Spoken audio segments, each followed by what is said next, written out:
ಪ್ರೀತಿ ತುಂಬಿದ ಆತ್ಮೀಯ ವಿದ್ಯಾರ್ಥಿಗಳಿಗೆ ನಿಮ್ಮ ನೆಚ್ಚಿನ ಚಾನಲ್ ಆಗಿರುವ BGS ಸ್ಪರ್ಧಾ ಅಕಾಡೆಮಿಗೆ ಸ್ವಾಗತ ಸುಸ್ವಾಗತ.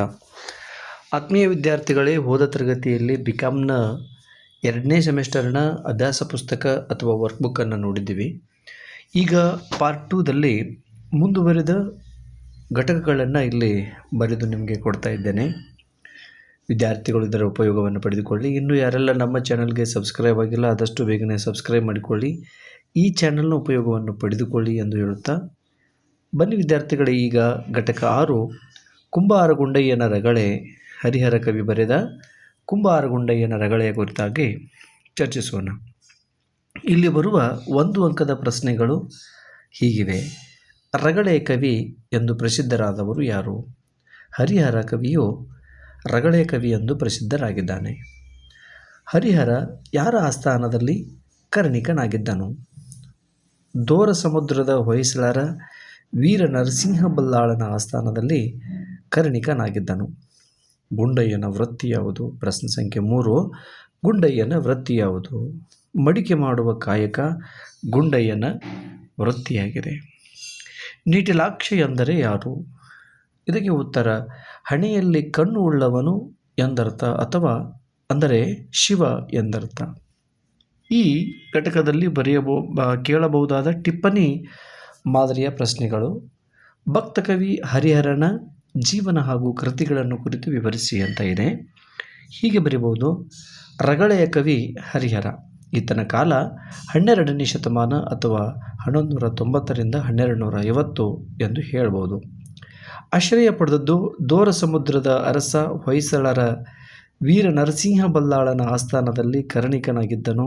ಮುಂದೆ ರಾಜಾಶ್ರಯವನ್ನು ತೊರೆದು ಹಂಪೆಗೆ ಬಂದು ಹಂಪಿಯ ವಿರೂಪಾಕ್ಷನ ಸನ್ನಿಧಿಯಲ್ಲಿ ಕಾವ್ಯರಚನೆಗೆ ತೊಡಗಿದನು. ಶಿವನನ್ನು ಮತ್ತು ಶಿವಭಕ್ತಿಯನ್ನು ಕುರಿತು ಮಾತ್ರ ಕಾವ್ಯರಚನೆಗೆ ತೊಡಗಿದನು. ಹರಿಹರನು 100ಕ್ಕೂ ಅಧಿಕವಾದ ಕಾವ್ಯಗಳನ್ನು ರಚನೆ ಮಾಡಿದ್ದಾನೆ. ಅದರಲ್ಲಿ ಪ್ರಮುಖವಾದವುಗಳು ಅಂತಂದರೆ ಗಿರಿಜಾ ಕಲ್ಯಾಣ, ಇದು ಚಂಪು ಕಾವ್ಯ ಆಗಿದೆ. ಪಂಪಶತಕ ಹಾಗೂ ರಕ್ಷಶತಕ, ಇವು 2 ಶತಕ ಕಾವ್ಯಗಳಾಗಿವೆ. ಅಲ್ಲದೆ ಮುಡಿಗೆಯ ಅಷ್ಟಕ ಎಂಬ ಅಷ್ಟಕ ಕೃತಿಯನ್ನು ಕೂಡ ಆತ ಬರಿತಾನೆ. ಹೀಗೆ ಶಿವಶರಣರ ಕುರಿತಾಗಿ ಕಾವ್ಯರಚನೆ ಆತ ಮಾಡ್ತಾನೆ. ಮುಂದೆ ದೀರ್ಘ ಅಥವಾ ಪ್ರಬಂಧ ಮಾದರಿಯ ಪ್ರಶ್ನೆ ಹೀಗಿದೆ: ಶಿವನು ಕುಂಬಾರಗುಂಡಯ್ಯನ ಭಕ್ತಿಗೆ ಕುಣಿದ ಬಗೆಯನ್ನು ವರ್ಣಿಸಿ ಅಂತ ಇದೆ. ಕುಂಬಾರಗುಂಡಯ್ಯನು ನಿಷ್ಠೆಯಿಂದ ಕಾಯಕ ಮಾಡುತ್ತಾ ಅದರ ಮೂಲಕ ಶಿವಾರ್ಚನೆಯ ಸಲ್ಲಿಸುವುದು ಆತನ ದಿನಚರಿಯಾಗಿತ್ತು. ಹೊರಗೆ ಮಡಿಕೆ ಮಾಡುವ ಕಾಯಕ, ಒಳಗೆ ಶಿವನನ್ನು ಭಜಿಸುತ್ತಾ ಧ್ಯಾನಿಸುತ್ತಾ ಬಂದಿದ್ದ. ಹೀಗಿರುವಾಗ ಒಂದು ದಿನ ಶಿವ ಪ್ರೇರಣೆಯಿಂದ ಶಿವಾಲಯಕ್ಕೆ ಬಂದು ಪೂಜಾ ಅಲಂಕೃತನಾದ ಶಿವನನ್ನು ಕಂಡು ಮೈಮರೆತು ಪುಳಕ ತುಂಬಿದ ಕೈಗಳಿಂದ ಪಾದೋದಕ ಸ್ವೀಕರಿಸಿ ದೀರ್ಘದಂಡ ಪ್ರಣಾಮಗೈದು ಮನದಲ್ಲಿ ಶಿವನ ನೆನಹನ್ನು, ಕಣ್ಣಲ್ಲಿ ಶಿವನ ಮೂರ್ತಿಯನ್ನು ತುಂಬಿಕೊಂಡು ಮನೆಗೆ ಬಂದು ಶಿವಾನುಭವದಲ್ಲಿ ಲೀನನಾದನು. ಅವನಿಗೆ ಊಟ ನಿದ್ರೆಯ ಪರಿವೇ ಇರಲಿಲ್ಲ. ಕಾಯಕದಲ್ಲಿ ನಿರತನಾಗಿ ಹೊಸ ಬಗೆಯ ಗಡಿಗೆಗಳನ್ನು ಸಿದ್ಧಗೊಳಿಸಿದ್ದನು. ಶಿವ ನಾಮವನ್ನು ಸ್ತುತಿಸುತ್ತಾ ಗಡಿಗೆಗಳನ್ನು ಮಾಡುತ್ತಿದ್ದನು. ಹಾಗೆ ತಯಾರಿಸಿದ ಹಾಗೂ ಒಣಗಿರುವ ಗಡಿಗೆಗಳನ್ನು ಬಾರಿಸುತ್ತಾ ಕುಣಿಯತೊಡಗಿದ್ದನು. ಹೊರಗೆ ಅವನ ದೇಹ ಅಥವಾ ತನುವು ಅಲ್ಲಾಡಿದರೆ ಒಳಗೆ ಅವನಲ್ಲಿ ಐಕ್ಯವಾಗಿರುವ ಲಿಂಗವು ಅಥವಾ ಪರಮಾತ್ಮನು ಅಲ್ಲಾಡಿದಂತಾಗುತ್ತಿತ್ತು. ಅಂತರಂಗದಲ್ಲಿ ಶಿವನು ನಲಿಯುವುದನ್ನು ಕಂಡು ಅವನ ಸಂತೋಷವು ಮೇರೆಯನ್ನು ಮೀರಿತು, ಉತ್ಸಾಹವು ಹೆಚ್ಚಿತು. ಸುತ್ತುತ್ತಾ ತುಳಿಯುತ್ತಾ ಉಬ್ಬುತ್ತಾ ಪುಳಕಗೊಳ್ಳುತ್ತಾ ಇಡೀ ರಾತ್ರಿ ಗಡಿಗೆಗಳನ್ನು ಬಾರಿಸಿದನು. ಅವನ ಕರುಣದೊಳಗೆ ಹರನು ಆಡತೊಡಗಿದನು. ಮನದನಿಯೇ ಬಾರಿಸುತ್ತಾ ಒಳಗಣ ಶಿವನಾಟ್ಯಕ್ಕೆ ಎಡೆ ಮಾಡುತ್ತಾ ಇದೇ ನೇಮವೆಂದು ಗುಂಡಯ್ಯ ಮುನ್ನಡೆದನು.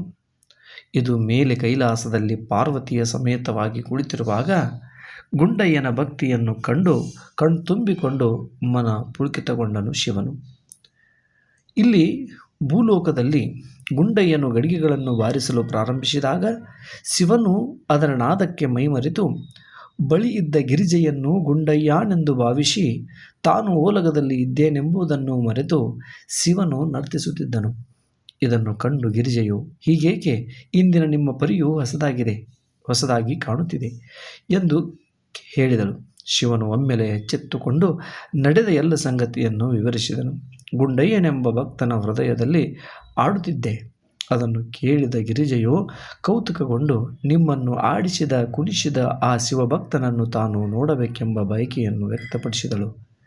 ಆಗ ಶಿವನು, ಆಗಲಿ ಬಾ, ತೋರಿಸುವೆನು ಎಂದು ಕರೆತಂದು ಗಗನ ಮಧ್ಯದಲ್ಲಿ ಅವಳನ್ನು ಇರಿಸಿ ತಾನು ಗುಂಡಯ್ಯನ ಮನೆಯ ಮುಂದೆ ಬಂದು ಇಳಿದು. ಆಗ ಗುಂಡಯ್ಯನು ಶಿವ ಬಂದಿದ್ದಾನೆಂದು ಪರಿವೇ ಇಲ್ಲದೆ ಮೈ ಮರೆತು ಗಡಿಗೆಗಳನ್ನು ಬಾರಿಸುತ್ತಾ ಶಿವಧ್ಯಾನದಲ್ಲಿ ಮಗ್ನನಾಗಿದ್ದನು.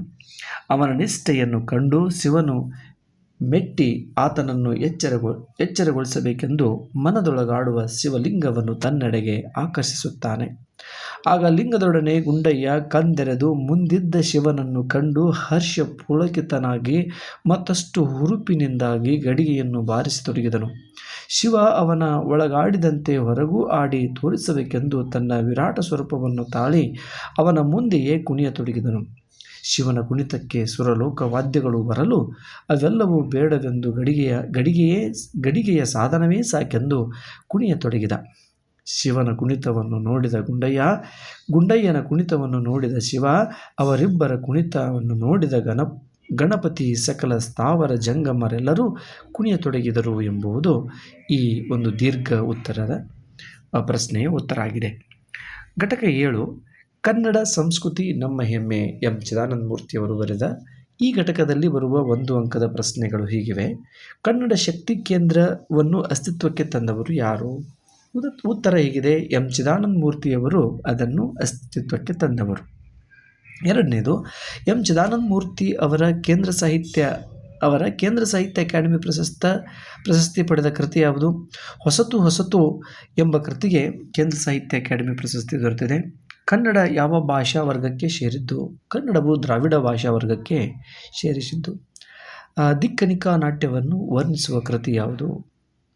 ಭರತೇಶ ವೈಭವ ಕೃತಿಯು ಈ ಕಾವ್ಯದಲ್ಲಿ ದಿಕ್ಕನಿಕಾ ನಾಟ್ಯವನ್ನು ವರ್ಣಿಸುವ ಕೃತಿಯಾಗಿದೆ. ಟಿಪ್ಪಣಿ ಮಾದರಿಯ ಪ್ರಶ್ನೆ ಹೀಗಿದೆ. ಕನ್ನಡ ಸಂಸ್ಕೃತಿಯ ತಿರುಳು, ಸ್ವಾಭಿಮಾನ ಮತ್ತು ಸಮನ್ವಯ ವಿವರಿಸಿ. ಕನ್ನಡ ನಾಡಿನ ಸಂಸ್ಕೃತಿ ಎಂದರೆ ಸಂಸ್ಕೃತಿಯ ಸಾಗರವಿದ್ದಂತೆ, ಅಭಿಮಾನದ ಶಿಖರ, ಸಮನ್ವಯದ ಸುರಭಿ.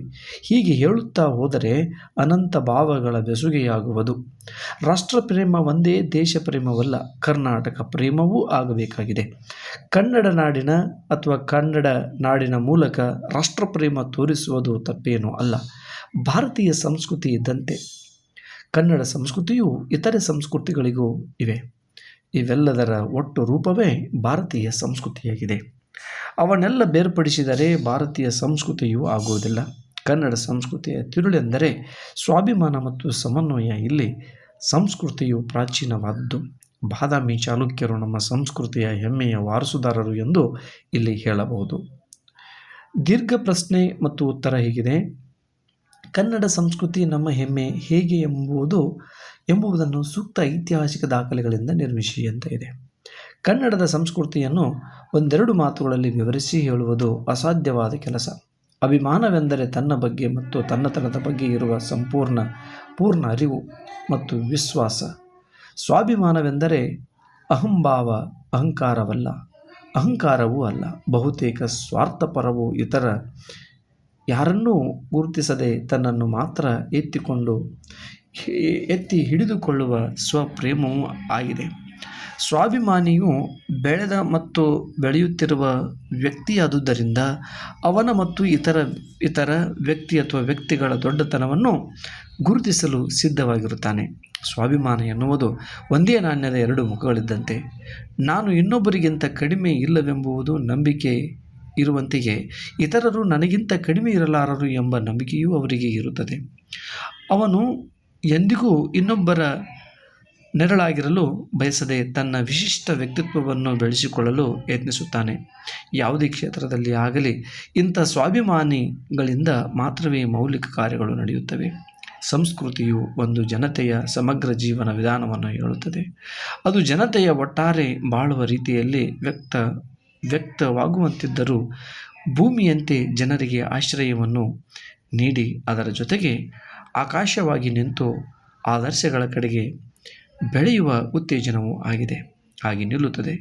ಜನತೆಯ ಧರ್ಮ, ಮೌಲ್ಯ, ಕಲೆಗಳು, ಸಾಹಿತ್ಯ, ರಾಜಕೀಯ ವಿಧಾನ, ಉಡುಗೆ ತೊಡುಗೆ, ಆಹಾರ ವಿಧಾನಗಳು, ಸಾಹಿತ್ಯ, ರಾಜಕೀಯ ವಿಧಾನ ಇವೆಲ್ಲವುಗಳು, ಉಡುಗೆ ತೊಡುಗೆ, ಆಹಾರ ವಿಧಾನಗಳು, ಉದ್ಯೋಗ, ಆರ್ಥಿಕ ಸ್ಥಿತಿ, ಕಾನೂನು, ಆಚರಣೆ ಇತ್ಯಾದಿ ಎಲ್ಲವನ್ನು ಸಂಸ್ಕೃತಿಯು ಒಳಗೊಂಡಿರುತ್ತದೆ ಎಂಬುದನ್ನೆಲ್ಲಿ ಅರಿಯಬೇಕಾಗಿದೆ. ಮುಂದೆ ಕರ್ನಾಟಕ ಸಂಸ್ಕೃತಿಯು ಅತ್ಯಂತ ಪ್ರಾಚೀನವಾದದ್ದು.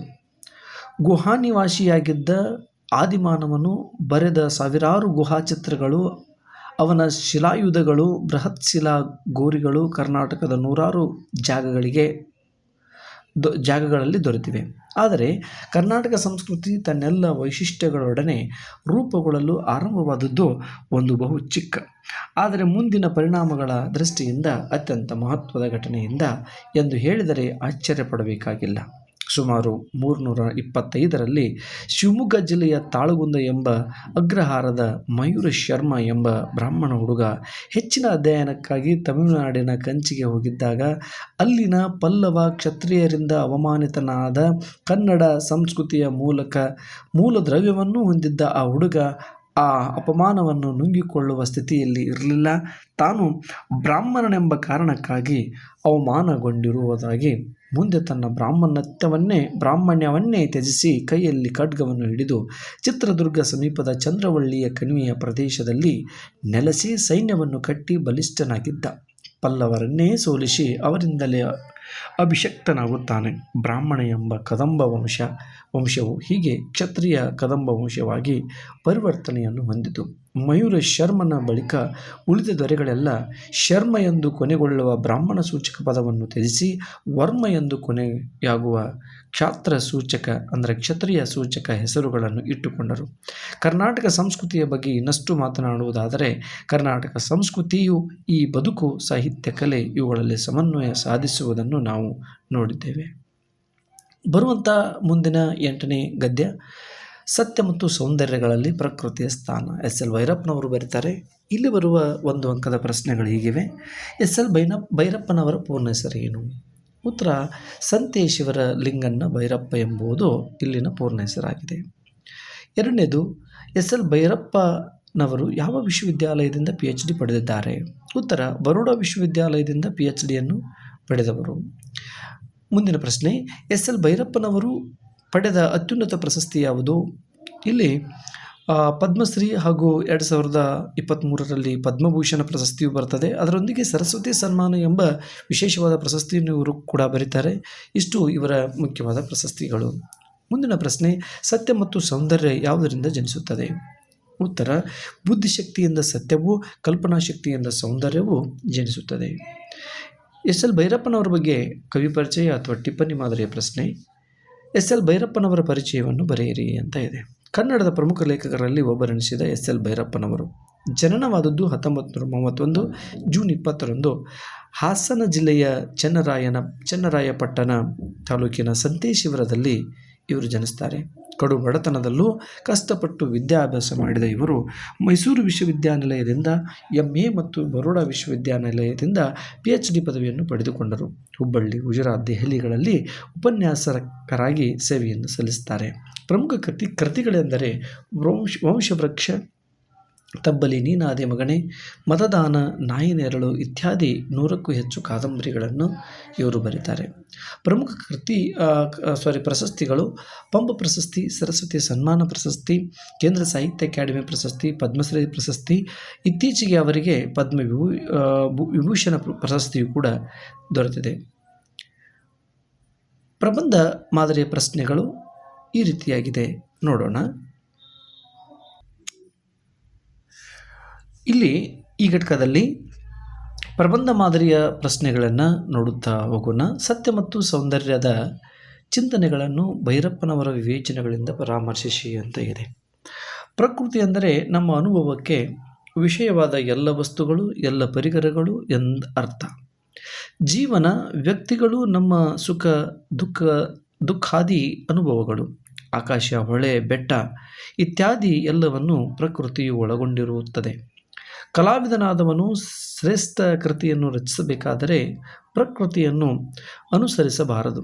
ಅದರ ಅಂಶಗಳನ್ನು ಉಪಯೋಗಿಸಿಕೊಳ್ಳಬೇಕು. ಆಲೋಚನೆ ಮತ್ತು ಕಲ್ಪನೆಗಳು ಸತ್ಯ ಮತ್ತು ಸೌಂದರ್ಯವನ್ನು ಸೃಷ್ಟಿ ಮಾಡುತ್ತವೆ. ಬುದ್ಧಿಶಕ್ತಿಯು ಸತ್ಯವನ್ನು, ಕಲ್ಪನಾ ಶಕ್ತಿಯಿಂದ ಸೌಂದರ್ಯವು ಜನಿಸುವುದು. ಸತ್ಯವೆಂದರೆ ಪ್ರಕೃತಿಯ ವಸ್ತುವಿನ ಯಥಾರ್ಥ, ಮಾನಸಿಕತೆಯ ಬಿಂಬ. ಸೌಂದರ್ಯವೆಂದರೆ ಅದೇ ಬಿಂಬವು ಕ್ಯಾನ್ವಾಸ್ ಅಥವಾ ಶಬ್ದಗಳಲ್ಲಿ ಮೂಡುವುದು. ಆದರೆ ಭೈರಪ್ಪನವರು ವಾಸ್ತವತೆಯಾಗಲಿ ಅನುಕರಣವಾಗಲಿ ಸತ್ಯ ಮತ್ತು ಸೌಂದರ್ಯವನ್ನು ನಿರ್ಧರಿಸುವ ಓರೆಗಲ್ಲಾಗಬಾರದೆಂಬ ಅಭಿಪ್ರಾಯವನ್ನು ವ್ಯಕ್ತಪಡಿಸಿದ್ದಾರೆ. ಸತ್ಯದ ಪ್ರಶ್ನೆ ಬಂದಾಗ ಆಲೋಚನೆಯ ವಿಷಯವಾದ ಪ್ರಕೃತಿಯು ತನ್ನಷ್ಟಕ್ಕೆ ತಾನು ಸತ್ಯವಾದುದು ಎಂದು ಭಾವಿಸುತ್ತದೆ. ಪ್ರಕೃತಿಯ ಮೂಲಸ್ಥಿತಿಗೂ ನಮ್ಮ ಆಲೋಚನೆಯ ವಿಷಯವಾದ ಪ್ರಕೃತಿಗೂ ನಡುವೆ ಯಾವ ರೂಪಾಂತರಣದ ಅಥವಾ ಅವಸ್ಥಾಂತರಣದ ಅಗತ್ಯವೂ ಇಲ್ಲ. ಸೌಂದರ್ಯದ ಪ್ರಶ್ನೆ ಬಂದಾಗಲೂ ಅನುಕರಣವಾದದ ವಾಸ್ತವ ಪ್ರಕೃತಿಯು ಸ್ವಯಂ ಸುಂದರವಾದುದು ಎಂಬ ಭಾವನೆಯು ವಾಸ್ತವವಾದಿಗಳಿಗೆ ಮಾನ್ಯವಾಗುತ್ತದೆ. ಆದರೆ ವಾಸ್ತವಾಂಶವೇ ಬೇರೆಯಾಗಿರುತ್ತದೆ. ಕಲಾವಿದನಾಗಲಿ ಪ್ರಕೃತಿಯ ಜೀವನವು ಅವನ ಬುದ್ಧಿಯ ಕ್ರಿಯೆಯನ್ನು ಅಥವಾ ಪರಿಕಲ್ಪನೆಯನ್ನು ಹೊಂದಿಸಲು ಸಹಾಯಕವಾಗುವುದು. ಪ್ರಕೃತಿ ಎಂದರೆ ನಮ್ಮ ಅನುಭವಕ್ಕೆ ವಿಷಯವಾದ ಎಲ್ಲ ವಸ್ತುಗಳು ಎಂದರ್ಥ. ಜೀವನ ಮತ್ತು ಇತರ ವ್ಯಕ್ತಿಗಳು, ನಮ್ಮ ಸುಖ ದುಃಖಾದಿಗಳ ಅನುಭವಗಳು, ಆಕಾಶ, ಹೊಳೆ, ಬೆಟ್ಟ ಇತ್ಯಾದಿ ಎಲ್ಲವನ್ನು ಪ್ರಕೃತಿ ಒಳಗೊಂಡಿರುತ್ತದೆ. ಮೂಲ ಪ್ರಕೃತಿಯು ಒಬ್ಬರಿಗೊಂದೊಂದು ರೂಪದಲ್ಲಿಯೇ ಕಾಣುತ್ತದೆ. ಮೂಲ ಪ್ರಕೃತಿಯು ಅನೇಕ ರೂಪದ ಅರ್ಥವನ್ನು ಹುಡುಕಿ ಆ ಅರ್ಥವನ್ನು ಸರ್ವರಿಗೂ ಸಮವಾಗುವಂತೆ ನಿರ್ಣಯಿಸುವುದು ಬುದ್ಧಿಯ ಕೆಲಸ. ಹೇಗೆ ಬುದ್ಧಿಯಿಂದ ಅರ್ಥ ನಿರ್ಧರಿಸಲ್ಪಟ್ಟ ಮೇಲೆಯೇ ಪ್ರಕೃತಿಯು ಸರ್ವಸಾಮಾನ್ಯವಾದ ವಸ್ತುನಿಷ್ಠತೆಯನ್ನು ಪಡೆಯುವುದು. ಪ್ರಕೃತಿಯ ಮೌಲ್ಯವು ಮೂಲ ಸಾಮಗ್ರಿಯಲ್ಲಿ ಮಾತ್ರವಲ್ಲದೆ ಅದರ ಅರ್ಥವನ್ನು ವಿವರಿಸಿ ನಿರ್ಧರಿಸುವ ಮಾನವ ಬುದ್ಧಿಯೂ ಇದೆ. ಹಾಗೆಯೇ ಸೌಂದರ್ಯವೆನ್ನುವುದು ಪ್ರಕೃತಿಯ ಮೂಲಗುಣವಲ್ಲ, ಸೌಂದರ್ಯ ಸಿದ್ಧವಾದ ವಸ್ತುವಿದ್ದಂತೆ ಪ್ರಕೃತಿಯಲ್ಲಿರುತ್ತದೆ ಎಂಬ ಅಭಿಪ್ರಾಯವನ್ನು ಸವಾಲು ಮಾಡಿ ಜೇಮ್ಸ್ ಮನೆಲ್ ವಿಸಲ್ರವರು ಹೇಳುತ್ತಾರೆ. ಪ್ರಕೃತಿಯು ಇದ್ದಂತೆಯೇ ಅದನ್ನು ಸ್ವೀಕರಿಸು ಎಂದು ಕಲಾವಿದನಿಗೆ ಹೇಳುವುದು ವಾದ್ಯಗಾರನಿಗೆ ನೀನು ಪಿಯಾನೋವಿನ ಮೇಲೆ ಕುಳಿತುಕೋ ಎಂದು ಹೇಳಿದಂತೆ. ಪ್ರಕೃತಿಯು ಸದಾ ಸರಿಯಾಗಿಯೇ ಇರುವುದು ಕಲೆಯ ದೃಷ್ಟಿಯಿಂದ ಸುಳ್ಳು ಎಂದು ಹೇಳಬಹುದು. ಪ್ರಕೃತಿಯು ಎಷ್ಟೊಂದು ಅಪರೂಪವಾಗಿರುತ್ತದೆ ಎಂದರೆ ಅದು ಹೆಚ್ಚು ಕಡಿಮೆ ಯಾವಾಗಲೂ ತಪ್ಪಾಗಿರುತ್ತದೆ ಎಂಬುದನ್ನು ಎಂದರೆ ಒಂದು ಚಿತ್ರಕ್ಕೆ ಒಪ್ಪುವ ಸಾಂಗತ್ಯವನ್ನು, ಪೂರ್ಣತೆಯನ್ನು ಕೊಡುವ ಸ್ಥಿತಿಯು ಪ್ರಕೃತಿಯಲ್ಲಿರುವುದು ಅಪರೂಪ. ಅದು ಸಾಮಾನ್ಯವಂತೂ ಅಲ್ಲ. ಒಂದು ಚಿತ್ರವನ್ನು ಸೃಷ್ಟಿಸುವಲ್ಲಿ ಪ್ರಕೃತಿಯು ದುರ್ಬಲವಾಗಿ ಸಬಲವಾಗುವುದು ಎಂದು ಎಸ್.ಎಲ್. ಭೈರಪ್ಪನವರು ಇಲ್ಲಿ ಅಭಿಪ್ರಾಯಿಸುತ್ತಾರೆ. ಮುಂದಿನ 9ನೆಯ ಘಟಕ ವಚನ ಸಾಹಿತ್ಯ ಸಂಸ್ಕೃತಿ. Doctor SM. ಹಿರೇಮಠ ಅವರು ಬರೀತಾರೆ. ಇಲ್ಲಿ ಬರುವ 1 ಅಂಕದ ಪ್ರಶ್ನೆಗಳು ಹೀಗಿವೆ ನೋಡಿ ವಿದ್ಯಾರ್ಥಿಗಳೇ. ಎಂ.ಎಸ್. ಹಿರೇಮಠ ಅವರ ಮಹಾಪ್ರಬಂಧ ಯಾವುದು? ಉತ್ತರ ಶರಣಬಸವೇಶ್ವರರು ಹಾಗೂ ಅವರ ಪರಿಸರ ಸಾಹಿತ್ಯ ಅನ್ನೋದು ಇಲ್ಲಿ ಒಂದು ಮಹಾಪ್ರಬಂಧ. ಮುಂದಿನ ಪ್ರಶ್ನೆ, ಎಂ.ಎಸ್. ಹಿರೇಮಠ ಅವರ ಅಭಿನಂದನಾ ಗ್ರಂಥ ಯಾವುದು? ಶಿವಸಂಕತನ ಎಂಬ ಅಭಿನಂದನಾ ಗ್ರಂಥ ಆಗಿದೆ. ಕಾಯಕವಿ ಕೈಲಾಸ ಯಾರ ವಚನಗಳ ಸಾಲಾಗಿವೆ? ಬಸವಣ್ಣನವರ ವಚನಗಳ ಸಾಲಾಗಿವೆ. ಜೇಡರ ದಾಸಿಮಯ್ಯನ ವಚನಗಳ ಅಂಕಿತ ಯಾವುದು? ಉತ್ತರ ರಾಮನಾಥ ಅನ್ನೋದು ವಚನಗಳ ಅಂಕಿತವಾಗಿದೆ. ಟಿಪ್ಪಣಿ ಮಾದರಿ ಪ್ರಶ್ನೆ ಹೀಗಿದೆ. ಎಂ.ಎಸ್. ಹಿರೇಮಠ ಅವರ ಕವಿ ಪರಿಚಯ ಬರೆಯಿರಿ. ಪ್ರಮುಖ ಆಧುನಿಕ ಕವಿಗಳಲ್ಲಿ ಎಂ.ಎಸ್. ಹಿರೇಮಠ ಅವರು ಒಬ್ಬರು. ತಂದೆ ಪುರಾಣರತ್ನ ಮಹಾಂತಸ್ವಾಮಿ, ತಾಯಿ ನೀಲಮ್ಮ. ಜನನವಾದದ್ದು 1956 ಜುಲೈ 22ರಂದು. ಸ್ಥಳ ಕಲಬುರಗಿ ಜಿಲ್ಲೆಯ ಆಳಂದ ತಾಲೂಕಿನ ನಿಂಬರಗಿಯಲ್ಲಿ ಜನಿಸ್ತಾರೆ. ತಮ್ಮ ಪ್ರಾಥಮಿಕ ಹಾಗೂ ಪ್ರೌಢ ಶಿಕ್ಷಣವನ್ನು ತಮ್ಮ ಹುಟ್ಟೂರಿನಲ್ಲಿಯೇ ಮುಗಿಸಿ BA ಪದವಿಯನ್ನು ಶ್ರೀ ಶರಣಬಸವೇಶ್ವರ ವಿದ್ಯಾಲಯದಲ್ಲಿ ನಡೆಸಿದರು. ಇವರ PhD ಮಹಾಪ್ರಬಂಧವೆಂದರೆ ಶ್ರೀ ಶರಣಬಸವೇಶ್ವರರು ಹಾಗೂ ಅವರ ಪರಿಸರ ಸಾಹಿತ್ಯ ಅನ್ನೋದು. ಪ್ರಮುಖವಾದ ಕೃತಿಗಳು ಬಸವಾದಿ ಶರಣರ ಸಾಹಿತ್ಯ ಕೇಂದ್ರ, ನಿಜ ಶರಣ ಅಂಬಿಗರ ಚೌಡಯ್ಯ, ಶ್ರೀ ಹಡಪದ ಅಪ್ಪನ್ನ ಪೀಠ, ಶಿವಶರಣ ಹೇಮರೆಡ್ಡಿ ಮಲ್ಲಮ್ಮ. ಹೀಗೆ ಅಧ್ಯಯನ ಪೀಠದ ನಿರ್ದೇಶಕರಾಗಿಯೂ ಕೂಡ ಇವರು ಸೇವೆಯನ್ನು ಸಲ್ಲಿಸ್ತಾರೆ. ಪ್ರಬಂಧ ಮಾದರಿಯ ಪ್ರಶ್ನೆಗಳನ್ನು ಇಲ್ಲಿ ಕೇಳಲಾಗಿದೆ. ಯಾವ ರೀತಿಯಾಗಿದೆ ಅನ್ನೋದನ್ನು ನೋಡೋಣ. ವಚನ ಸಾಹಿತ್ಯವು ಕನ್ನಡ ಸಂಸ್ಕೃತಿಯನ್ನು ಪ್ರಾತಿನಿಧಿಕಗೊಳಿಸಿದ ಬಗೆಯನ್ನು ಚರ್ಚಿಸಿ. ಎಂ.ಎಸ್. ಹಿರೇಮಠ್ ಅವರು ವಚನ ಸಾಹಿತ್ಯಕ್ಕೆ ನೀಡಿದ ಕೊಡುಗೆ ಅನನ್ಯವಾದದ್ದು. ವಚನ ಸಾಹಿತ್ಯವು ವಿಶ್ವ ಸಾಹಿತ್ಯವಾಗಲು ಶ್ರಮಿಸಿದವರು. ವಚನ ಸಾಹಿತ್ಯವು ಜಾಗತಿಕ ಸಾಹಿತ್ಯಕ್ಕೆ ನೀಡಿದ ಅದ್ಭುತ ಕೊಡುಗೆಯನ್ನು ಮನೋಜ್ಞವಾಗಿ ತಿಳಿಸಿದ್ದಾರೆ. ಜೊತೆಗೆ ವಚನ ಸಾಹಿತ್ಯವು ಸಮಾನತೆಯ ಹಾಗೂ ಸಹಬಾಳ್ವೆಯ ದ್ಯೋತಕವಾಗಿ ಹೇಗೆ ಬೆಳೆದು ಬಂದಿತು ಎಂಬುದರ ಬಗೆಗೆ ಕೂಲಂಕಷವಾಗಿ ವಿವರಿಸಿದ್ದಾರೆ. ಮುಂದುವರೆದು 12ನೇ ಶತಮಾನದ ಶಿವಶರಣರು ರಚಿಸಿದ ವಚನಗಳ ಅಸಂಖ್ಯೆಗಳ ಬಗೆಗೆ ಹಾಗೂ ಕಾಲಘಟ್ಟದಲ್ಲಿ ಬಾಳಿ ಬದುಕಿದ ಒಟ್ಟು ವಚನಕಾರರ ಬಗೆಗೆ ತಳಸ್ಪರ್ಶಿಯಾಗಿ ವಿವೇಚಿಸುವುದನ್ನು ಕಾಣಬಹುದಾಗಿದೆ. ಅಷ್ಟೇ ಅಲ್ಲದೆ ಅಂದಿನ ಶಿವಶರಣರು ವಿಶ್ವದ ಬದುಕಿಗಾಗಿ ಪ್ರತಿಪಾದಿಸಿ ಪಾಲಿಸಿದ ಅರ್ಚನದ ಸಂಸ್ಕೃತಿ ಹಾಗೂ ದಾಸೋಹ ಸಂಸ್ಕೃತಿ ಮುಂತಾದ ಸಾಂಸ್ಕೃತಿಕ ಪ್ರಭೇದಗಳ ಬಗೆಗೆ ವಿವಿಧ ವಚನಕಾರರು ವಚನಗಳನ್ನು ಉಲ್ಲೇಖಿಸುತ್ತಾ ಅತ್ಯಂತ ಮಾರ್ಮಿಕವಾಗಿ ತಿಳಿಸಿಕೊಟ್ಟಿರುವುದು ಮಹತ್ವದ ಕಾರ್ಯವಾಗಿದೆ. 12ನೇ ಶತಮಾನದ ಕಾಲ ಪರಿಸರ ಅದರ ಅಭಿವ್ಯಕ್ತಿಗೆ ಮಾಧ್ಯಮವಾಗಿದ್ದ, ಅನುಭವ ಮಂಟಪ ಅದಕ್ಕೆ ನೆಲೆಯಾಗಿದ್ದ, ಕಲ್ಯಾಣ ಅದಷ್ಟೇ ಶರಣ ಮಹಾಶಯರಿಂದ ವಚನ ನುಡಿಯುವಂತೆ ಮಾಡಿತು. ಆ ಕಾಲ ಮಹಾಶಯನಿಗೆ ಗೊತ್ತು. 900 ವರ್ಷಗಳ ನಂತರದಲ್ಲಿ ಪ್ರಕಟವಾಗುವ ವಚನಗಳ ಸಂಖ್ಯೆಯ ದೃಷ್ಟಿಯಿಂದಲೂ ಇಂದು ನಮಗೆ ದಾಖಲಿತಗೊಂಡಿರುವ 215 ವಚನಕಾರರು ಮಾತ್ರ ನಮ್ಮ ಕಣ್ಮುಂದೆ ಬರುತ್ತಾರೆ. ಇದರಲ್ಲಿ 33 ಜನ ವಚನಕಾರ್ತಿಯರಿದ್ದರು, ಅಂದರೆ ಮಹಿಳಾ ವಚನಕಾರ್ತಿಯರಿದ್ದರು ಎಂಬುವುದು ವಿಶೇಷವಾದ ಸಂಗತಿಯಾಗಿದೆ. ಆದರೆ ಎಷ್ಟೋ ವಚನಕಾರರ ಹೆಸರುಗಳು, ಅವರ ವಚನಗಳು ಕಾಲಗರ್ಭದಲ್ಲಿಯೇ ಕಳೆದು ಹೋಗಿರುವುದು ಇದೆ. ವಚನ ವಾಂಗ್ಮಯದಲ್ಲಿ 770 ಎಂಬ ಸಂಖ್ಯೆಯ ಪ್ರಯೋಗವು ಗಣ ಅಥವಾ ಶರಣರನ್ನು ಸಂಬಂಧಿಸಿ ಬರುವುದರಿಂದ ಸುಮಾರು 500ಕ್ಕೂ ಹೆಚ್ಚು ಜನ ವಚನಕಾರರು ವಚನ ರಚನೆ ಮಾಡಿರುವ ಸಂಬಂಧವಿದೆ. ಸಿದ್ದರಾಮ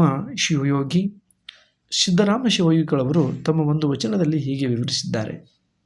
ಅಲ್ಲಯ್ಯಗಳ ವಚನ 280 ಕೋಟಿ, ಅಪ್ಪಯ್ಯಗಳ ವಚನ 4,36,000, ಎಮ್ಮಯ್ಯಗಳ ವಚನಕ್ಕೊಂದು, ನೀಲಮ್ಮನ ವಚನ 1,11,000, ಎಮ್ಮಕ್ಕ ನಾಗಾಯಿ ವಚನ 3,96,000, ಮಡಿವಾಳರನ್ನರ ವಚನ 3,300,000. ಅಧೀನದಲ್ಲಿಯೇ ಬಂದಿಯಾಗಿತ್ತು. ಅಂದಿನ ಈ ಸಾಮಾಜಿಕ ಧರ್ಮ ವ್ಯವಸ್ಥೆಯು ಅಧೀನದಲ್ಲಿಯೇ ಬಂದಿಯಾಗಿತ್ತು. ಸರಸ್ವತಿಯು ರಾಜ್ಯ ಗದ್ದಿಗೆಯ ಮೇಲೆ ಕುಳಿತಿದ್ದಳು. ಸಾಮಾಜಿಕ ಶೂದ್ರರೆಂದು ಪರಿಗಣಿತರಾಗಿದ್ದವರಿಗೆ ಪಾಂಡಿತ್ಯ ಸಂಪಾದನೆಯು ಒಂದು ಮಹಾ ಅಪರಾಧವಾಗಿತ್ತು. ಹೀಗಿರುವಾಗ ಅವರು ಸಾಹಿತ್ಯವನ್ನು ಕೃಷಿ ಮಾಡುವುದಾಗಲಿ, ಬೇರೆ ಸಾಹಿತ್ಯದ ಕೃತಿಗಳನ್ನು ಓದಿ ಅರ್ಥ ಮಾಡಿಕೊಳ್ಳುವುದಾಗಲಿ ಇವು ಸಾಧ್ಯವೇ ಇರಲಿಲ್ಲ. ಒಂದು ವೇಳೆ ಇಂತಹ ಪ್ರಯತ್ನಗಳನ್ನು ಏನಾದರೂ ಮಾಡಿದರೆ ಪಂಡಿತರು ವಿವಿಧ ಕಳಾಮಂಡಿತರ ಕೇಳತಕ್ಕ ಕೃತಿಯು ಕ್ಷಿತಿಯೋಳ್ ಕಂಡರ್ ಕೇಳ್ಕೊಡೆ ಗೋರವರದುಂಡ ಚಿಯೆ ಬೀದಿವರೆಯ ಬಿರಣಕತೆಯೇ ಎನ್ನುವಂಥ ಟೀಕೆಗಳಿಗೆ ಒಳಗಾಗಬೇಕಾಗಿತ್ತು. ಇಂಥ ಸಂದರ್ಭದಲ್ಲಿ ಏನೆಲ್ಲ ಪ್ರಯತ್ನ ಮಾಡಿ ಮುಂದುವರಿಸಿದರು 12ನೇ ಶತಮಾನದ ಶಿವಶರಣರು. ಮುಂದೆ ಬರುವ 10ನೆಯ ಗದ್ಯ ಬಹುಶಿಸ್ತೀಯ ಅರಿವು ಅನ್ನುವಂಥ ಘಟಕದಲ್ಲಿ ಬರುವ ಏಕಲವ್ಯ ನಾಟಕದ ವಿಮರ್ಶೆ. ಇಲ್ಲಿ ಬರುವ 1 ಅಂಕದ ಪ್ರಶ್ನೆಗಳು. ಡಾಕ್ಟರ್ ಸಿದ್ಧಲಿಂಗಯ್ಯನವರ ಜನ್ಮಸ್ಥಳ ಯಾವುದು? ಬೆಂಗಳೂರು ಗ್ರಾಮಾಂತರ ಜಿಲ್ಲೆಯ ಮಾಗಡಿ ತಾಲೂಕಿನ ಮಂಚನವೆಲೆ ಎನ್ನುವುದು ಇವರ ಊರಾಗಿದೆ. ಡಾಕ್ಟರ್ ಸಿದ್ಧಲಿಂಗಯ್ಯನವರ ಆತ್ಮಕಥನ ಯಾವುದು? ಊರುಕೇರಿ ಎಂಬುದು ಅವರ ಆತ್ಮಕಥನವಾಗಿದೆ. ಏಕಲವ್ಯನ ತಾಯಿ ಹೆಸರು ಕುಸುಮಾವತಿ. ಏಕಲವ್ಯನು ದ್ರೋಣರಿಗೆ ಗುರುಕಾಣಿಕೆಯನ್ನಾಗಿ ಏನನ್ನು ಕೊಡುತ್ತಾನೆ? ಬಲಗೈ ಹೆಬ್ಬೆರಳನ್ನು ಕತ್ತರಿಸಿ ಗುರುಕಾಣಿಕೆಯನ್ನಾಗಿ ಕೊಟ್ಟ. ಟಿಪ್ಪಣಿ ಮಾದರಿಯ ಪ್ರಶ್ನೆ ಹೀಗಿದೆ. ಏಕಲವ್ಯನ ಕುರಿತಾಗಿ ಬರೆಯಿರಿ ಅಂತ ಕೊಟ್ಟರೆ ನೀವು ಇಲ್ಲಿ ಬರಿಬಹುದು. ಏಕಲವ್ಯ ಮಹಾಭಾರತದ ಕಾವ್ಯದಲ್ಲಿ ಬರುವ ಒಂದು ವಿಶೇಷ ಪಾತ್ರ. ಚತುರ, ಬಿಲ್ವಿದ್ಯೆಗಾರ, ಶಬ್ದವೇದಿ ವಿದ್ಯೆಯ ಪ್ರವೀಣ. ನಿಷಾದ ಕುಲ ಅಂದರೆ ಈಗಿನ ವಾಲ್ಮೀಕಿ ಅಥವಾ ಬೇಡ ಕುಲದ ರಾಜಕುಮಾರ. ಕುಲವೆಂಬ ಕೊಡಲಿಗೆ ಸಿಲುಕಿ ಗುರು ದ್ರೋಣರಿಂದ ತನ್ನ ಬಲಗೈ ಹೆಬ್ಬೆರಳನ್ನೇ ಕಳೆದುಕೊಂಡ ನಿಜ ಶಿಷ್ಯ ಏಕಲವ್ಯನ ನಿಜವಾದ ತಂದೆ ದೇವಶ್ರವ, ಸಾಕು ತಂದೆ ಹಿರಣ್ಯಧನು, ತಾಯಿ ಕುಸುಮಾವತಿ. ಬಿಲ್ವಿದ್ಯೆಗಾಗಿ ಗುರು ದ್ರೋಣರ ಹತ್ತಿರ ಹೋದಾಗ ಹೀನಕುಲ ಪುತ್ರರಿಗೆ ಬಿಲ್ವಿದ್ಯೆ ನಿರಾಕರಣೆಗೊಂಡು ಮುಂದೆ ಶ್ರದ್ಧೆ ಭಕ್ತಿಯಿಂದ ಗುರು ದ್ರೋಣರ ಸ್ಮರಣೆಯಿಂದ ಬಿಲ್ವಿದ್ಯೆ ಕಲಿತು ಪ್ರವೀಣನಾಗುತ್ತಾನೆ. ಇಲ್ಲಿ ಬರುವ ಪ್ರಬಂಧ ಮಾದರಿಯ ಪ್ರಶ್ನೆಗಳು: ಏಕಲವ್ಯ ನಾಟಕವು ಸಾಮಾಜಿಕ ತತ್ವಗಳ ಬದ್ಧತೆಯನ್ನು ಹೇಗೆ ದರ್ಶನಗೊಳಿಸಿದೆ? ಎಲ್ಲೋ ಇರುವ ಅನ್ಯಾಯದ ವಿರುದ್ಧ, ಜ್ಞಾನದ ಗುತ್ತಿಗೆಯನ್ನು ಎತ್ತಿ ಹಿಡಿಯುವ ಶಾಸ್ತ್ರಗಳ ವಿರುದ್ಧ, ಮೇಲು ಕೀಳೆಂಬ ವಂಚನೆಯ ವಿರುದ್ಧ ಹೋರಾಟದ ಕೆಚ್ಚನ್ನು ಪ್ರೇರೇಪಿಸಿದ ಬಂಡಾಯ ಸಾಹಿತ್ಯದ ಆಶಯವನ್ನು ಅರ್ಥಪೂರ್ಣವಾಗಿ ಮೈದುಂಬಿಕೊಂಡಿರುವ ಸಿದ್ಧಲಿಂಗಯ್ಯ ಅವರ ಏಕಲವ್ಯ ನಾಟಕ ಅಂಚಿನ ಸಮುದಾಯಗಳ ಬಾಳಿಕೆಗೆ ಬೆಳಕು ಮೂಡಿಸುವ, ಕಡೆಗಣಿಸಲ್ಪಟ್ಟವರ ಬದುಕಿನ ತೋಟದಲ್ಲಿ ಸಮಾನತೆಯ ಹೂವು ಅರಳಿಸುವ ಆಶಯವನ್ನು ಅರ್ಥಪೂರ್ಣವಾಗಿ ಮೈದುಂಬಿಕೊಂಡಿರುವ ಡಾಕ್ಟರ್ ಸಿದ್ಧಲಿಂಗಯ್ಯ ಅವರ ಏಕಲವ್ಯ ನಾಟಕ ಅಂಚಿನ ಸಮುದಾಯಗಳ ಬಾಳಿಗೆ ಬೆಳಕು ಮೂಡಿಸುವ, ಕಡೆಗಣಿಸಲ್ಪಟ್ಟವರ ಬದುಕಿನ ಹನಿ ಹನಿಯಾಗಿ ತೆರೆದಿಡುವ ಕಥಾ ಹಂದರವಾಗಿದೆ. ಮಹಾಭಾರತವೆಂಬ ಮಹಾಸಾಗರದಲ್ಲಿ ಒಂದು ಹನಿಯಾಗಿ ಕಾಣಿಸಿಕೊಳ್ಳುವ ಏಕಲವ್ಯನ ಪ್ರಸಂಗ ಸಮಕಾಲೀನ ಸಂವೇದನೆಗಳನ್ನು ಮಂಡಿಸುವುದಕ್ಕೆ ಇಂಬುಗೊಟ್ಟ ಗೋವಿಂದ ಪೈಗಳಿಂದ ಹೆಬ್ಬೆರಳಾಗಿ, ಕುವೆಂಪು ಅವರಿಂದ ಬೆರಳಿಗೆ ಕೊರಳಾಗಿ ಪುನರ್ರಚನೆಗೊಂಡಿರುವುದನ್ನು ಗಮನಿಸಬಹುದಾಗಿದೆ. ರಾಷ್ಟ್ರಕವಿ ಗೋವಿಂದ ಪೈ ಅವರು ತಮ್ಮ ಹೆಬ್ಬೆರಳು ಎಂಬ ನಾಟಕದಲ್ಲಿ ಏಕಲವ್ಯನು ತಿಳಿಯದೆ ತನ್ನ ಹೆಬ್ಬೆರಳನ್ನು ಕತ್ತರಿಸಿಕೊಂಡನೆಂದು ಚಿತ್ರಿಸಿ ತದ್ರೋಣರಿಗೆ ಈ ಸಂಬಂಧಿ ಅಂಟಿಕೊಂಡಿದ್ದ ಕಳಂಕವನ್ನು ತೊಡೆದುಹಾಕಲು ಯತ್ನಿಸಿದರು. ಇನ್ನು ಕುವೆಂಪು ಅವರು ತಮ್ಮ ಬೆರಳಿಗೆ ಕೊರಳು ನಾಟಕದಲ್ಲಿ ಏಕಲವ್ಯನ ಬೆರಳು ಕತ್ತರಿಸಿದವರಿಗೆ ತಕ್ಕ ಶಾಸ್ತ್ರಿ ಆಗಬೇಕೆಂಬ ಕಳಕಳಿಯನ್ನು ತನ್ನ ಕೃತಿಯ ಮೂಲಕ ವ್ಯಕ್ತಪಡಿಸಿದ್ದಾರೆ. ಮುಂದೆ ಕುರುಪಾಂಡವರಿಗೆ ದ್ರೋಣಾಚಾರ್ಯರು ಬಿಲ್ವಿದ್ಯೆಯನ್ನು ಕಲಿಸುತ್ತಿರುವುದನ್ನು ಕೌತುಕದಿಂದ ನೋಡುತ್ತಾ, ಇವರು ನನ್ನ ಗುರುಗಳಾದರೆ ಎಂತಹ ಪುಣ್ಯವಂತ, ನನ್ನ ಕನಸು ನನಸಾಗಲಿ ಎಂದು ಏಕಲವ್ಯನು ದ್ರೋಣರಿಗೆ ನಮಸ್ಕರಿಸಲು ಮುಂದೆ ಬರುತ್ತಾನೆ. ಏಕಲವ್ಯನ ಮಾತು, ವೇಷ, ಕುಲಗಳನ್ನು ನೆಪ ಮಾಡಿಕೊಂಡು ಭೀಮಾರ್ಜುನರನ್ನು ಅವನನ್ನು ಹಂಗಿಸಿ ಅವಮಾನಿಸುತ್ತಾರೆ. ಕಲಿಯಲು ಆಸೆಯೇ ಮುಖ್ಯ, ಹುಟ್ಟಲ್ಲ ಎನ್ನುವ ಏಕಲವ್ಯನ ಮಾತಿಗೆ ಎದುರಾಗಿ ದ್ರೋಣರು ಶಾಸ್ತ್ರದ ಅಸಡ್ಡೆಯ ಗೋಡೆ ಏರಿಸಿ ಅವನ ಕಲಿಯುವ ಆಸೆಗೆ ತಣ್ಣೀರು ಎರಚುತ್ತಾರೆ. ಅರ್ಜುನನಂತೂ ಏಕಲವ್ಯನನ್ನು ಕೀಳುಕುಲದ ಕುನ್ನಿಯೇ ಎಂದು ದೂಷಿಸಲ್ಪಡುವಷ್ಟು ಮೊದಲಿಸುತ್ತಾನೆ. ಬೇಡರ ಹುಡುಗನೊಬ್ಬ ಬಿಲ್ವಿದ್ಯೆ ಕಲಿಯಲು ಶಾಸ್ತ್ರದ ಸಮ್ಮತಿ ಇಲ್ಲ ಪ್ರತಿಪಾದಿಸಲು ನಿಸರ್ಗದಲ್ಲಿರುವ ಈ ಅಸಮಾನತೆಯನ್ನು ನಿದರ್ಶನವಾಗಿ ನೀಡಲಾಗುತ್ತದೆ. ಇನ್ನೊಂದೆಡೆಯಲ್ಲಿ ತನ್ನ ಬದುಕಿನಲ್ಲಿಯೂ ಗುರು ಕಾಣಿಕೆಯನ್ನು ಒಪ್ಪಿಸುವ ಸುಯೋಗ ಬಂದುದಕ್ಕೆ ಏಕಲವ್ಯನು ಆನಂದದಿಂದ ಒಪ್ಪಿಸಬೇಕೆಂದಿದ್ದಾನೆ. ದ್ರೋಣರು ಆ ಸಂದರ್ಭದಲ್ಲಿ ಏಕಲವ್ಯನನ್ನು ಪ್ರಾಣಾರ್ಪಣೆಗೆ ಒತ್ತಾಯಿಸಿದ್ದರೂ ಪರವಾಗಿರಲಿಲ್ವೇನೋ. ಆದರೆ ಅದಕ್ಕಿಂತ ಕಠೋರತರದ ವಾದ ಬಲಗೈ ಹೆಬ್ಬೆರಳಿನ ದಕ್ಷಿಣೆಯನ್ನು ಬಯಸಿ ಗುರುವಿನ ಸ್ಥಾನವನ್ನು ಹಿಮಾಲಯ ಪರ್ವತದ ಎತ್ತರದಿಂದ ಪಾತಾಳಕ್ಕೆ ತಳ್ಳುತ್ತಾನೆ. ಏಕಲವ್ಯ ಕಿಂಚಿತ್ತೂ ಅಂಜದೆ ಅಳುಕದೆ ಬಂಡೆಯ ಮೇಲೆ ತನ್ನ ಹೆಬ್ಬೆರಳನ್ನು ಇಟ್ಟು ಕತ್ತರಿಸಿ ಗುರುವಿಗೆ ಕೊಡುತ್ತಾನೆ. ಗುರುವಿನ ಮಾತಿಗೆ ಮರುಳಾಗಿ ಹಾಳಾದ ಮಗನನ್ನು ಕಂಡು ತಾಯಿ ಮಮ್ಮಲ ಮರುಗುತ್ತಾಳೆ. ನಮ್ಮೆಲ್ಲರ ಬಾಳು ಹಾಳು ಮಾಡಿದ ನಿನ್ನ ಗುರುವಿನ ಬಾಳು ಹಾಳಾಗಲಿ ಎಂದು ಶಪಿಸುತ್ತಾಳೆ. ಮುಂದೆ ಬರುವ 11ನೇ ಘಟಕ 5ನೇ ಘಟಕ ಕೌಶಲ್ಯ ಕನ್ನಡ. ಇಲ್ಲಿ ವ್ಯಾಕರಣಕ್ಕೆ ಸಂಬಂಧಿಸಿದ ಪ್ರಶ್ನೆಗಳು ಅಥವಾ ಕೌಶಲ್ಯ ಕನ್ನಡಕ್ಕೆ ಸಂಬಂಧಿಸಿದ ಪ್ರಶ್ನೆಗಳು, ವೇದಿಕೆಯ ಕಾರ್ಯಕ್ರಮಗಳ ವಿಧಗಳು ಹಾಗೂ ಮಾತುಗಾರಿಕೆ ಅಂತ ಇದೆ. ಇಲ್ಲಿ ಬರುವ 1 ಅಂಕದ ಪ್ರಶ್ನೆಗಳು ನಿಮ್ಮ ಪರೀಕ್ಷೆಯಲ್ಲಿ ಬರ್ಬೋದು. ಆಮಂತ್ರಣ ಪತ್ರಿಕೆ ಸಿದ್ಧಪಡಿಸಬಹುದಾದ 2 ಉದಾಹರಣೆಗಳನ್ನು ಬರೆಯಿರಿ ಅಂತ ಇದೆ. ಇಲ್ಲಿ ಒಂದು ಕೊಟ್ಟಿದ್ದೇನೆ, ಪ್ರಥಮ ವರ್ಷದ ವಿದ್ಯಾರ್ಥಿಗಳ ಸ್ವಾಗತ ಸಮಾರಂಭ ಅಥವಾ ಇನ್ನೊಂದು ಪ್ರಥಮ ವರ್ಷದ ವಿದ್ಯಾರ್ಥಿಗಳ ಬೀಳ್ಕೊಡುಗೆಯ ಸಮಾರಂಭ ಆಗಿರ್ಬೋದು ಅಥವಾ ವಿಶೇಷ ಉಪನ್ಯಾಸ ಕಾರ್ಯಕ್ರಮ ಅಂತ ಆಗಿರ್ಬೋದು. ಹೀಗೆ ವಿದ್ಯಾರ್ಥಿಗಳು ತಮಗೆ ಗೊತ್ತಿರುವಂಥದ್ದನ್ನು ಇಲ್ಲಿ ಬರೆಯಬಹುದು. 2ನೇದು ಕಾರ್ಯಕ್ರಮ ಸಿದ್ಧತೆಯ ಒಂದು ವಿಧಾನವನ್ನು ತಿಳಿಸಿ ಅಂತ ಇದೆ. ಮೊದಲಿಗೆ ಕಾರ್ಯಕ್ರಮಕ್ಕೆ ಹಣಕಾಸು ನಿರ್ವಹಣೆ ಮಾಡಬೇಕಾಗ್ತದೆ. ಇದು ಕಾರ್ಯಕ್ರಮದ ಸಿದ್ಧತೆಯ ಮೊದಲನೇ ಹಂತ. ವೇದಿಕೆಯ ಕಾರ್ಯಕ್ರಮ ಎಂದರೇನು? ಪ್ರೇಕ್ಷಕರ ಎದುರು ನೇರವಾಗಿ ನಡೆಯುವ ಪ್ರದರ್ಶನಗಳು ಅಂತ ಅರ್ಥ. ಕಾರ್ಯಕ್ರಮದ ಪಟ್ಟಿಯಲ್ಲಿ ಕೊನೆಯಲ್ಲಿ ಇರಬೇಕಾಗಿರುವುದು ಯಾವುದು? ಒಂದನಾರ್ಪಣೆ ಇಲ್ಲಿ ಕೊನೆಯಲ್ಲಿ ಇರಬೇಕಾಗಿರುತ್ತೆ.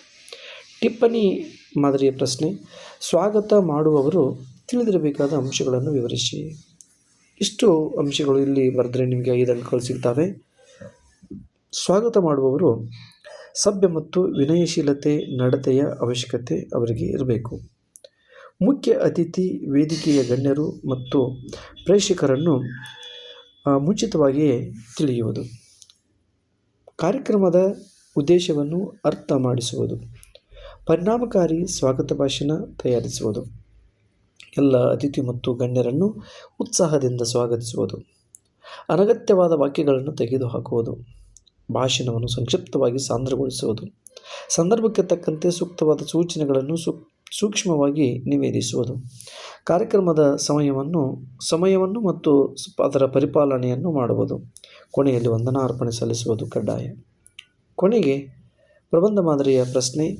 ನಿಮ್ಮ ಮಹಾವಿದ್ಯಾಲಯದ ಒಂದು ವೇದಿಕೆ ಕಾರ್ಯಕ್ರಮದ ಪಟ್ಟಿ ತಯಾರಿಸಿ ಅದರ ಲಕ್ಷಣಗಳನ್ನು ವಿವರಿಸಿ ಅಂತ ಇದೆ. ನೀವು ಕೂಡ ನಿಮ್ಮ ಕಾಲೇಜಿನಲ್ಲಿ ಅಥವಾ ನಿಮ್ಮ ವಿದ್ಯಾಲಯದಲ್ಲಿ ಮಾಡಿರುವ ಕಾರ್ಯಕ್ರಮಗಳನ್ನೇ ಇಲ್ಲಿ ಬರೆದ್ರೆ ನಿಮಗೆ ಅಂಕಗಳು ಸಿಗ್ಬೋದು.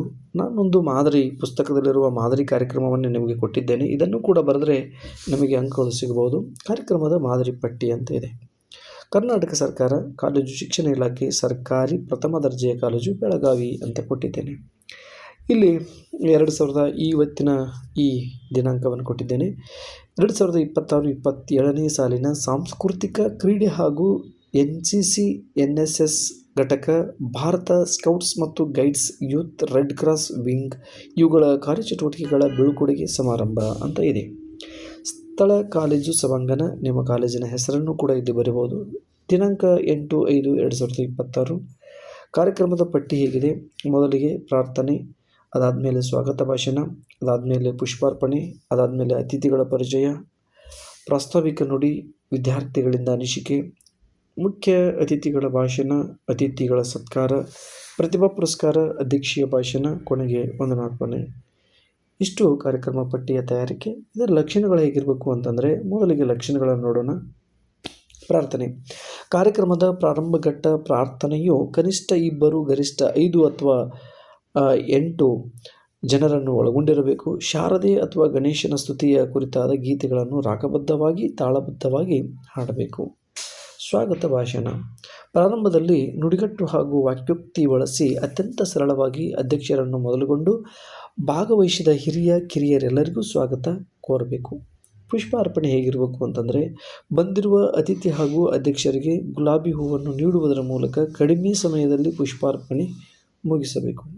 ಅತಿಥಿಗಳ ಪರಿಚಯ. ಕಾರ್ಯಕ್ರಮಕ್ಕೆ ಅಧ್ಯಕ್ಷ ಹಾಗೂ ಅತಿಥಿಗಳ ಸ್ಥಾನದಲ್ಲಿ ಇರುವವರನ್ನು ಸಂಕ್ಷಿಪ್ತವಾಗಿ ಅವರ ಹೆಸರು, ಜನ್ಮಸ್ಥಳ, ತಂದೆ ತಾಯಿ, ಅವರ ವಿಶೇಷ ಸಾಧನೆ ಹಾಗೂ ಶಿಕ್ಷಣವನ್ನು ಹೇಳುವುದರ ಮೂಲಕ ಅತಿಥಿಗಳ ಪರಿಚಯವನ್ನು ಮುಗಿಸಬೇಕು.